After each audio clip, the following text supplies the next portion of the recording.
Makasih ya jalan-jalannya. Aku seneng banget.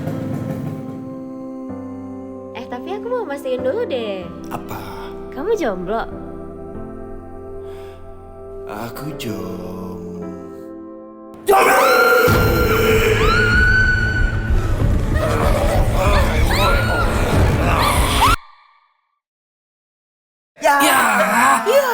Ya, Alur nonton boleh nggak pasti, kualitas nonton harus pasti. Menonton lebih pasti, pakai simpati.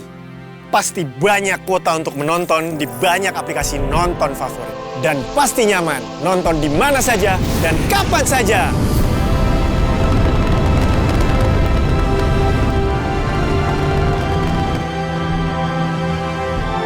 Jadi duta simpati, is my duty.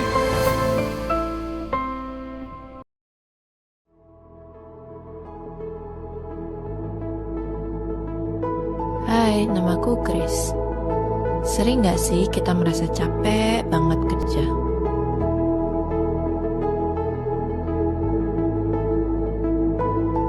Banyak deadline yang harus diselesaikan.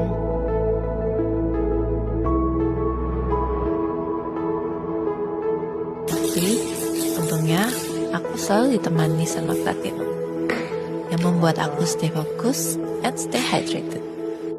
Jadi, minum di mana saja, kapan saja, aku minumnya air Platinum. Air minum asli Kalimantan.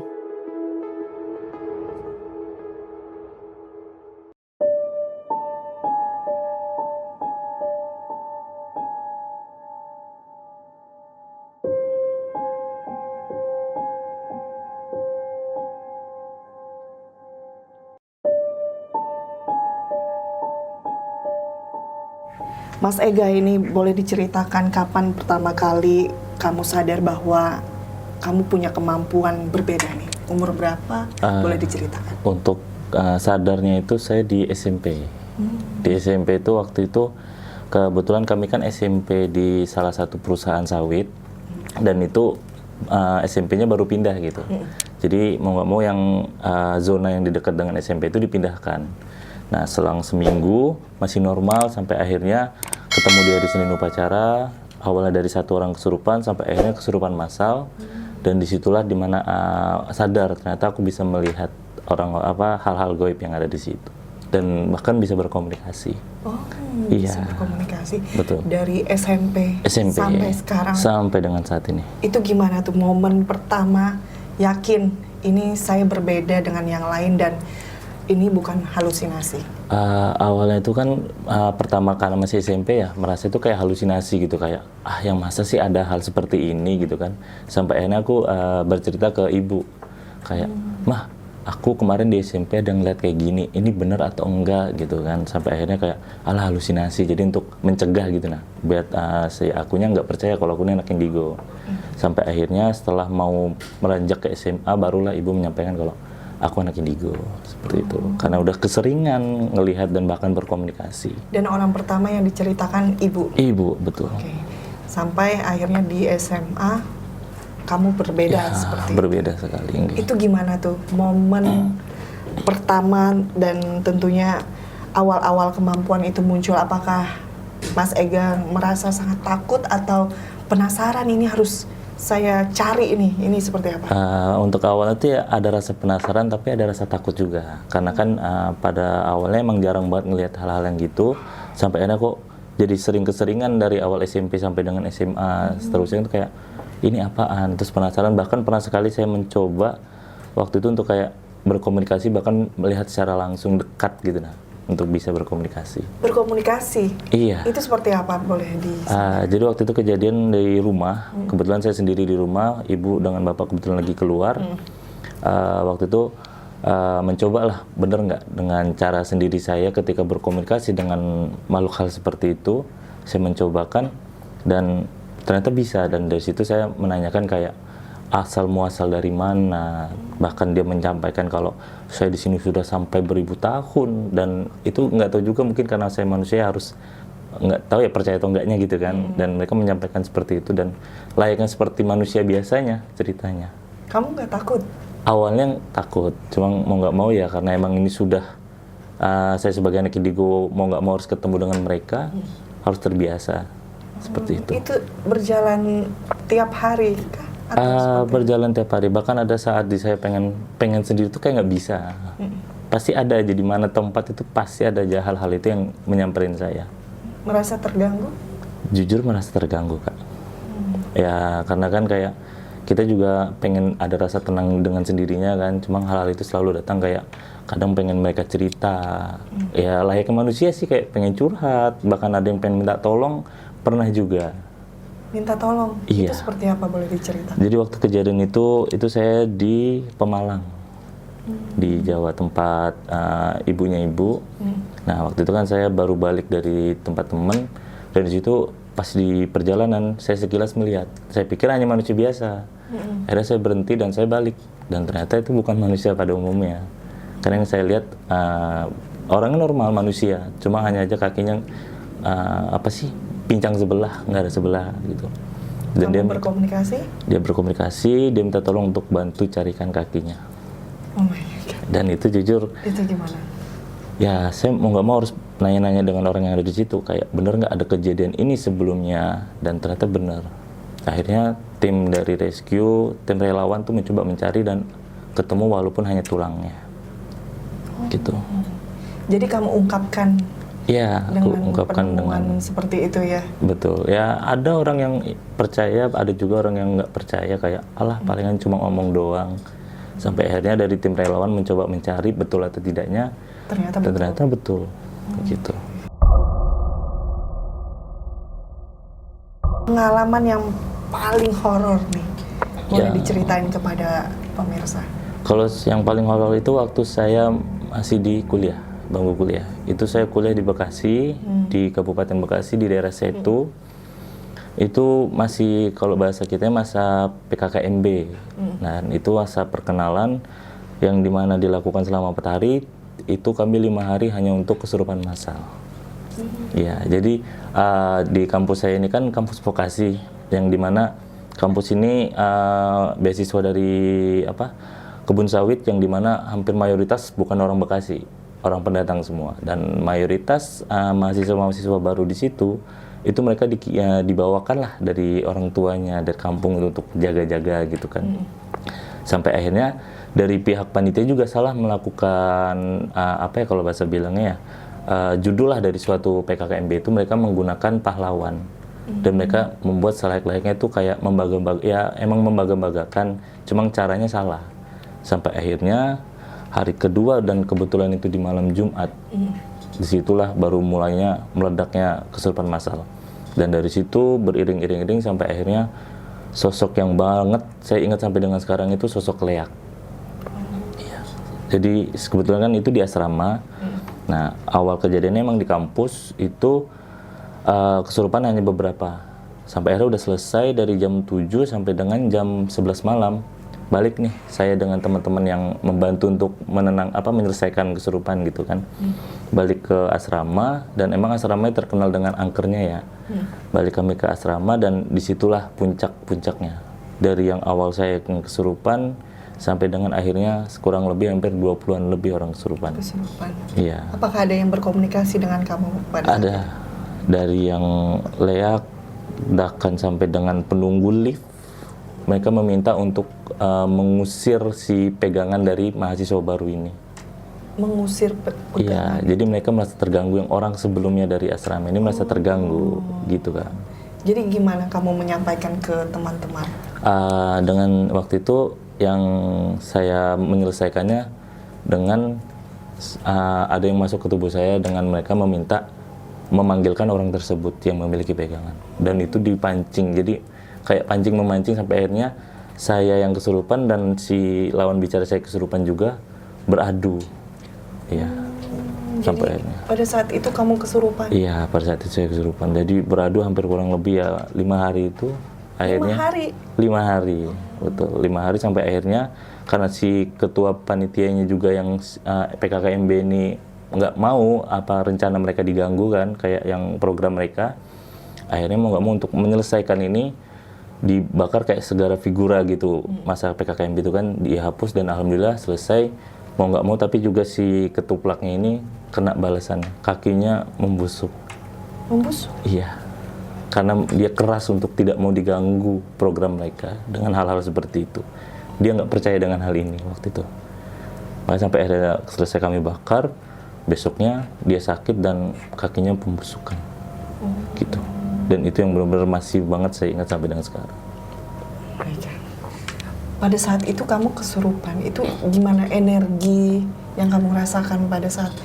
Seringkah kesurupan atau seperti apa? Dari kejadian itu saya mulai sering kesurupan. Jadi yang ya saya sadar kalau ada orang di depan, ada orang di samping, segala macam saya sadar. Cuma semua badan ini dikuasai sama hal-hal gitu. Buat mereka, saya ini selayaknya wadah lah untuk mereka berkomunikasi dengan makhluk manusianya. Gitu. Jadi saya ini wadah, mereka masuk minta tolong seperti itu biar mereka yang ngomong langsung seperti itu. Itu energi sangat luar biasa. Energinya sangat-sangat terkuras, badan benar-benar kayak habis nguli bertahun-tahun seperti jarang istirahat kayak gitu, langsung sakit semuanya. Gitu. Baik. Untuk sosok yang gak wajar ini, sosok yang sering kamu temukan seperti apa? Yang sosok paling saya sering itu mereka seperti manusia, layaknya manusia, cuma ada kadang yang kepalanya lepas, kakinya atau bahkan organ-organ lainnya yang ini. Dan saya paling jarang banget yang seperti pocong, kuntilanak dan segala macam tuh paling jarang. Seperti halnya tadi yang ketemu kakinya lepas, Ya, begitu minta seperti itu. pertolongan Okay. dengan Mas Ega ya. Okay. Baik, dan untuk biasanya Mas Ega sejauh ini, misalkan ke rumah kosong, itu seperti apa? Dengan aku sendiri ke tempat baru, Tempat itu baru ya, iya, seperti itu. mau tidak mau energinya harus terkuras karena untuk mengenal. Ya pada dasarnya aku juga pengen kayak manusia biasa yang aku datang ke suatu tempat pengen ke tujuan itu aja. Tapi kadang ada aja hal lain yang mengganggu kayak ini aku ada di sini, say hello aku juga dong, seperti itu. Harus disapa. Harus disapa, harus banget disapa. Berarti Mas Ega memang benar-benar Ya, energinya terkuras banget. Kadang kayak orang bilang capek gitu doang, masa nongkrong doang capek. Iya, capek kelihatan aja karena kita ngobrol biasa. Di belakangnya ya gitu. Pernah nggak Mas Ega merasa sudah cukup, jangan ganggu saya lagi itu? Pernah. Itu gimana? Waktu itu saya pernah kayak bilang kayak tolong dong jangan ganggu saya. Saya juga manusia biasa, pengen banget orang kayak normal pada umumnya gitu nah. Yang pengen tidur ya tenang, pengen makannya tenang tanpa harus ada kayak aku udah di sini aku pengen cerita dan segala macam. Pernah, cuma mau nggak mau ya itu yang selalu yang saya rasakan, nggak bisa nolak. Nggak bisa nolak. Apalagi Mas Ega kan misalkan pulang kerja begitu ya. Iya. Sudah lelah. Sudah Betul. lelah dengan semuanya. Banget. Dan harus menghadapi dengan tentunya dengan momen-momen yang seperti itu ya. Betul. Ini boleh diceritakan juga bagaimana tentunya pengalaman apakah apalagi mungkin dari SMP, SMA yang pernah diikuti sampai ke rumah itu gimana cara ngelepasinnya atau seperti apa, atau waktu SMP khususnya teriakkah ke mama kah atau seperti apa? Waktu itu ya karena awal SMP kan kayak rasa takut ya. Ya sempat bilang ke mama kayak, "Mah tolong ada yang ikut di belakang." Terus mama bilang kayak cuma sekedar gitu doang, kalau bahasanya kayak langsung hilang. Iya.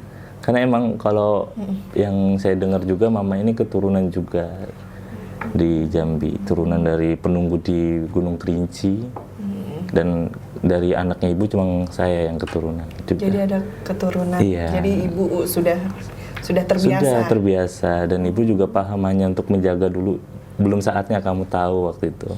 Sampai akhirnya di SMA itulah baru ibu menyampaikan. Ibu menyampaikan bahwa Gitu. berbeda seperti itu ya. Betul. Biasanya dengan momen-momen bertemu dengan hal yang tidak wajar begitu, itu gimana cara ngelepasinnya? Misalnya emang mau tidur, mau istirahat begitu, itu gimana ngelepasinnya yang dewasa saat ini? Waktu kalau yang di saat ini ketika itu pengen saya untuk komunikasi dulu sama mereka kayak aku pengen istirahat karena aku emang lagi capek kerja dan segala macam.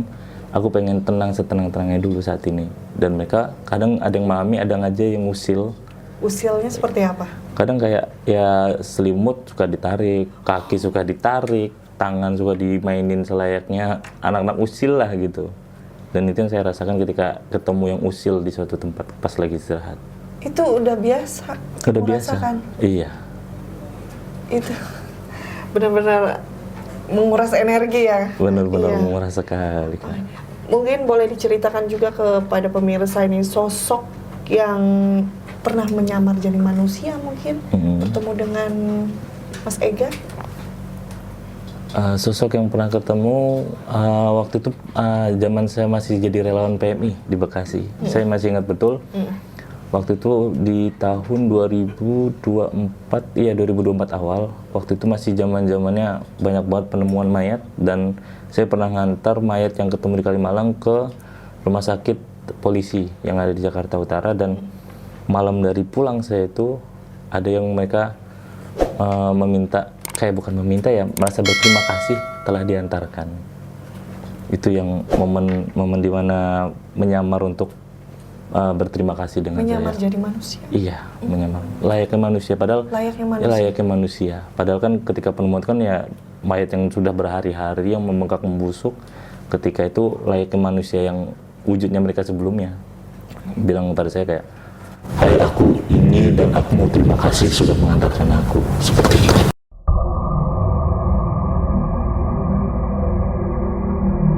Tadi Mas Ega menjelaskan terkait sebagai relawan PMI itu Betul. banyak pengalaman yang dirasakan oleh Mas Ega. Ini boleh diceritain lagi nggak? Selain tadi yang berterima kasih, pernah juga waktu itu kejadian, jadi kami 3 tim, itu subuh, sepertiga malam lah, jam 1 menjelang jam 2, kami dapat panggilan dari rumah sakit RSUD di Bekasi untuk mengantarkan jenazah ke daerah pelosok di daerah Karangbahagia kalau nggak salah. Jadi waktu itu saya emang udah tidur, posko kan, cuma tidur-tidur ayam dah. Sampai akhirnya datang informasi dari RSUD, konfirmasi ke driver kami untuk mengantarkan jenazah yang ada di RSUD itu ke rumah beliau, rumah almarhum. Akhirnya kami terbangun, kami prepare dan berangkat untuk jemput almarhum. Kami antar ke lokasi, dan lokasinya mau benar-benar pelosok banget, dan posisi itu driver di depan sama co-driver dan saya di belakang bersebelahan dengan si mayat ini. Dan sampai kami mendekati rumah si almarhum ini tuh luas, hanya sekedar apa sih namanya, polosan gitu, nah apa sih namanya, tanaman-tanaman padi yang kopong, nggak ada apa-apa perumahan segala macam. Dan di situ tuh yang kejadian horor yang kami rasakan bertiga itu tiba-tiba kabut, yang cuacanya yang maksudnya belum terlalu subuh tapi udah kabut menutupi jalan kami. Sampai akhirnya mau nggak mau kami berhenti ngeres sebentar untuk ngecek kondisi unit dan kondisi cuaca. Akhirnya kami lanjut jalan, dan itu kami disasarkan juga. Yang harusnya sudah sampai, itu kami diputar-putar buat ngantarnya. Itu kasus itu. Terus yang Dia nggak mau memunculkan dirinya. tidak Mas? mau, Tidak mau memunculkan iya, diri. tidak mau munculkan, hanya mengganggu, Hanya mengganggu. hanya mengganggu. Dan pas pulangnya kami bertiga dengan tim itu mencium aromanya yang sangat busuk sekali. Sampai akhirnya ketemu rumahnya itu seperti apa? Nah, sampai rumahnya lah saya yang baru sadar, kayak disitulah sosok dari mayat ini menyampaikan maaf. Maaf. Iya, dia menyampaikan maaf karena maaf kalau aku usil, katanya seperti itu kepada saya. Tapi yang 2 orang ini nggak sadar. 2 orang. Kami sambil ngangkat, dia duduk duduk di dekat pintu kalau nggak salah itu. Kami ngantar, dia bilang maaf ya, seperti itu. Dan saya hanya kok bisa gitu, kok bisa usilmu ini, katanya. Iya, karena nggak cuma aku aja yang ada di situ, dia bilang gitu. Jadi dia mengikuti sosok lainnya untuk mengganggu kami bertiga. Gitu. Ketika kamu berkomunikasi dengan dia, itu tanggapan teman kamu seperti apa, teman-teman kamu? Teman belum saya kasih tahu, sampai hari pagi baru aku ceritain ke mereka kayak, kalian sadar nggak sih ketika kita mengantar ini hal-hal yang aneh kita rasain, gitu deh. Iya, sebenarnya itu dia yang ganggu kita, dia si mayat ini, katanya. Dan ada hal lain juga yang ganggu kita, nggak senang dengan sosok kita bertiga yang ada di situ. Mereka ada yang percaya, ada yang enggak, teman-teman. Cuma real itu yang kurasakan ketika kejadian itu. Ada lagi waktu itu penemuan orang berdiri nabrak kereta, ya. Pada saat relawan PMI juga. Pada saat relawan PMI juga ikut turun tangan mengevakuasi. Jadi untuk kejadian lokasi ini kami nggak jauh dari perusahaan AC kalau nggak salah itu ya, pabrik AC, dan kami jalan dengan cukup lumayan jauh untuk mencari puing-puing tubuhnya. Karena kan kami sebagai relawan mau nggak mau harus menyelesaikan lah puing itu benar-benar kami semaksimal dapat. Dan di saat mau penghujung dari titik terakhir itu, ada sosok yang berteriak kayak ada di situ buat ngasih tahu puing dari tubuhnya itu. Ada di situ kata dia. Aku coba ngikutin arahan dari sosok yang ngasih tahu itu dan ketemu. Itu Iya. dari Bisikan-bisikan untuk mereka mengasih tahu. Kadang dengan saya sebagai anak didiku tuh ngerasa ada nggak enaknya, ada enaknya seperti itu. Kadang ada kalanya mereka membantu, ada kalanya mereka usil di saat saya mengevakuasi. Seperti itu. Ini kamu ada keinginan tidak untuk mengobati sebagai anak ini? Waktu itu pernah mengobati ke salah satu, ya bisa dibilang orang pintar lah ya, orang pintar untuk kayak gimana Pak, saya juga pengen layaknya orang pada umumnya, tenang dan segala macam. Cuma beliau bilang mungkin saya bisa hanya bantu ketika ada yang mengikuti. Tapi ketika emang udah seperti ini, saya nggak bisa. Emang ini sudah garis keturunan kamu. Mau nggak mau kamu ya paling hanya bisa menutup untuk tidak terlalu melihat secara langsung. Kadang hanya merasakan auranya aja. Tapi kalau untuk melihat secara langsung bisa ditutup dengan si bapak ini. Akhirnya saya coba, cuma nggak bertahan lama. Sampai akhirnya saya balik lagi ke sini. Mau nggak mau saya harus berkomunikasi lagi dan melihat secara langsung lagi sosok-sosok itu. Jadi hanya berlaku di daerah sebelumnya aja. Seperti itu. Pada saat balik ke Kalimantan? Ke Kalimantan, lagi dan lagi Ketemu, harus berkomunikasi, betul. Kalau di Kalimantan gimana? Apakah ada perbedaan sosok dibandingkan di Jawa? Ada banget. Apa tuh? Boleh diceritakan? Kayak salah satunya waktu itu pas saya balik ke arah Gunung Mas, nyusul ke tempat ibu di Sawit. Kalau nggak salah itu ada jembatan kembar di daerah Pal 45 ya. Kan di situ kalau nggak salah pernah saya lihat ada kayak semacam kain kuning gitu. Nah itu di situ pernah saya nemu sosok yang dia minta tolong untuk carikan jempolnya. Itu gimana? Pada saat dia minta tolong, apa yang kamu lakukan? Saya bilang aja, itu berusaha untuk tidak maksudnya aku nggak ngelihat gitu nah. Tapi mereka memaksa kayak kamu bohong, aku tahu kau bisa lihat aku gitu. Sampai akhirnya saya ngeres di Alfamart yang di 45 itu, dia kembali lagi datang dengan di sudut itu kayak saya minta tolong, dia bilang gitu. Sampai akhirnya saya berhenti, saya coba cek, saya bilang kalau saya nyari dengan sekarang itu nggak bisa. Karena kejadian dia untuk minta tolong ini udah lama banget. Jarak dari dia untuk minta tolong ke saya yang kemarin ini, itu udah jarak banget dari kejadian itu. Jadi saya bilang, kalau kamu minta tolong sekarang, ya saya nggak bisa nemu. Ya paling kamu ikhlaskan saja. Aku bilang gitu. Ikhlas? Iya, akhirnya ya dia hilang dengan sendirinya. Hilang dengan sendirinya? Iya. Terus sosok Kuyang yang awalnya nggak percaya, ternyata beneran Kuyang itu ada.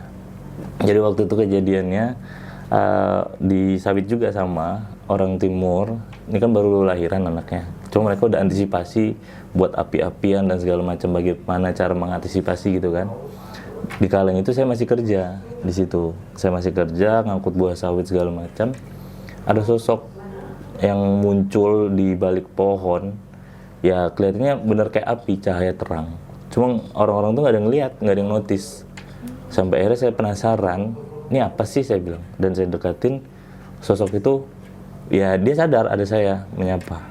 Cuma dia nggak yang, kan kadang orang lihat Kuyang tuh ketika ketemu manusia kabur. Ya. Ini nggak. Komunikasi. Apa yang dia sampaikan? Dia bilang, aku mau anak itu. Anak dari yang baru lahiran itu. Itu seperti apa? Ya saya bilang, buat apa? Buat apa saya bilang kan? Saya pengen awet muda, kata dia. Saya pengen hidup bugar, sehat dan segala macam. Saya bilang, itu bukan makananmu, saya bilang gitu kan. Sekarang pergi daripada saya panggil mereka buat ngejar kamu. Akhirnya mereka pergi dengan rasa kesal mungkin ya. Ya mungkin Ya itu emang bukan hantu ya, makhluk apa, ilmu hitam. Cuma kan itulah cara saya berkomunikasi. Tanpa, kalau orang pada umumnya kan kuyang ketemu manusia kabur, kuyang ketemu saya berkomunikasi. Dan akhirnya anak itu terselamatkan. Alhamdulillah terselamatkan. Mas Ega, terima kasih luar biasa. Ini membantu sekali Ya, pastinya membantu juga, ya. sekali walaupun energinya yang diserang sayanya. Terakhir ini pesan nih kepada kita manusia yang tidak berbeda, seperti maksudnya yang tentunya Mas Ega punya kelebihan nih. Ini seperti apa nih pesan kepada manusia yang kadang ada yang mungkin ada beberapa yang nantang, mungkin mencari pengalaman horor dengan yang sekarang kan live begitu. Itu apakah berbahaya atau seperti apa, atau ada pesan-pesan dari Mas Ega? Silakan. Ada kalanya hal seperti itu berbahaya. Kalau dari saya sendiri mungkin kurang-kurangilah menantang dengan hal seperti itu, karena pada dasarnya sebelum ada kita, mereka juga udah ada, mereka sudah ada di tempat kita tersebut, dan mereka juga selayaknya seperti kita, ingin tenang, nggak mau diganggu, dan mereka juga nggak mau kayak so asik gitu. Nah, mereka seperti itu. Jadi kita sebagai manusia ya layaknya seperti manusia pada umumnya, kita ada, mereka juga ada. Kalau bisa kita pamit ketika ada melakukan hal sesuatu, ya kita izin dan segala macam. Hal itu harus kita lakukan ke suatu tempat yang baru. Harus izin. Harus izin. Seperti itu. Kita harus menghargai juga beda alam tersebut. Beda alam tersebut, betul. Baik, terima kasih Mas Ega sudah berbagi sama-sama. pengalaman yang sangat luar biasa sebagai anak indigo. Dan demikian Jangan Sendirian yang telah hadir dan tentunya sudah berbagi Mas Ega di Jangan Sendirian.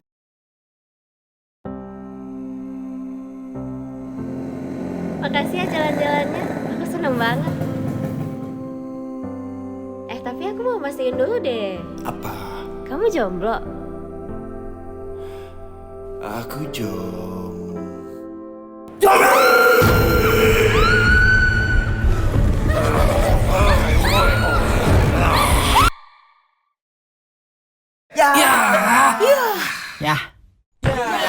Alur nonton boleh nggak pasti, kualitas nonton harus pasti. Menonton lebih pasti, pakai simpati.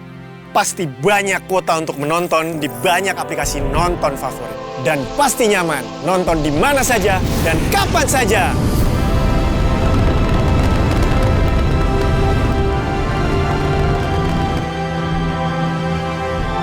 Jadi duta simpati, is my duty.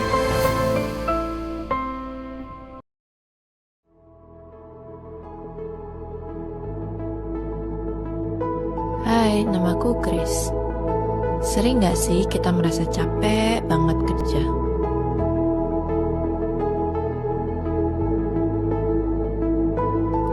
Banyak deadline yang harus diselesaikan.